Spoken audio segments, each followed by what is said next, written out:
There are many important questions in the Gospels that demand our attention and reflection. Some, such as, "Who do you say that I am?" Mount 16:15, are theological in nature. Others go more directly to the heart of Christian living, like today's great question from Peter: "If my brother sins against me, how often must I forgive him?" Peter puts forth the question, but we can easily imagine that any of the others might have asked this as they struggled to integrate Jesus' message of God's abundant mercy into their own lives. And isn't it still a relevant question for us? It can be very difficult to forgive at times. We might even think that 7 occasions of forgiveness would be a reasonable answer to the question. After all, forgiveness is not a gift that comes easily to most of us.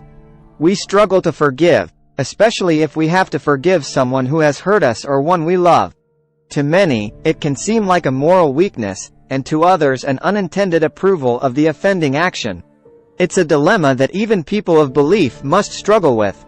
And yet, we are all too aware of those moments when we mess up and make mistakes and injure or offend others, when we ourselves are in need of forgiveness and mercy.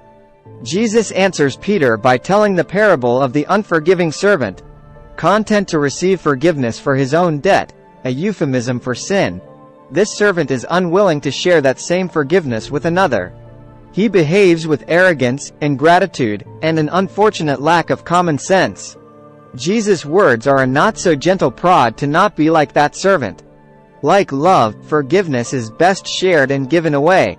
Like love, it has its source in God who is love. And, as God is abundantly forgiving of us, we are called to be generous and abundant in our forgiveness of others.